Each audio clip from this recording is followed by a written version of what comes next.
You know, I have a ton of memorabilia, probably about 25, 30 autographs of his, from jerseys to, you know, baseballs, flat pieces, and all that kind of stuff. So, had an opportunity to buy a hat, and so I purchased the hat and got the story behind it. And it was back in 1935 when they told him he was going to be, you know, he wanted to be a manager, and they told him no, and he got pissed off and went to the clubhouse and he threw the hat across, and you know, and the kid in the clubhouse went and got it. So here you go, Mr. Ruth. He goes, no, you keep it. So years later, I purchased it, and I had it delivered to the stadium. So I'm like, damn, I'm gonna wear this sucker out on the field. So a couple of days later, you know, I'm starting, and Joe Torre's like, you're not wearing that hat out there. And I said, oh yes, I am. And he goes, no, it's not the required uniform. I said, it has NY on it, Joe. It's okay. And he's just like, no, it's not. It doesn't look like our hat, so you're not wearing it. And I'm like, well, I'm going to have to figure this one out. So the day I was pitching, I went out there and I was warming up, and I come back in the dugout, and Joe's just eyeballing the hell out of me. He's looking at my hat, making sure it's not the right one. So I go up into the clubhouse, into the tunnel, or to the tunnel in the clubhouse, grab the hat, and I come back down, and I stay in the tunnel. And Jorge Posada led the team out to the field, and I just bolted. And I went right out to the field, and I'm just looking in the dugout, and Joe's just giving me stink eye the whole time.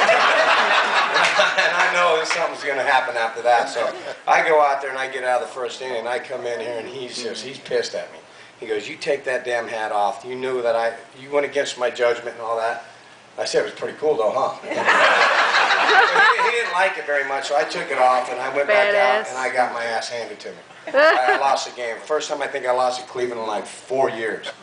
So after the game, he calls me in the clubhouse, or in his office, and he goes, you know, I didn't really appreciate you doing that. And I said, well, I don't care. I wanted to wear it, and, you know, I did it. And I thought it was kind of, you know, in honor of the Babe Ruth and something like that. I think it was very deserving. Well, he disagreed, and he goes, oh, by the way, you're fined $2,500. I said, okay, that's cool. That's all you got?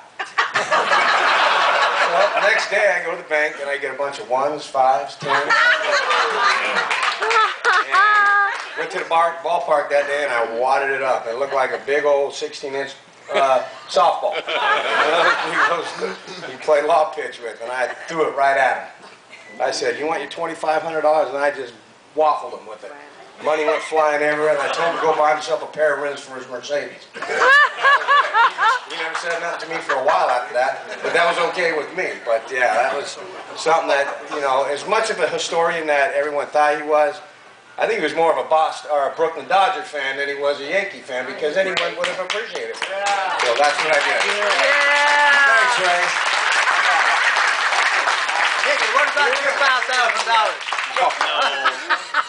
We got, I don't know if you got to tell about the $5,000. Oh, yeah, that's good. This is a great story.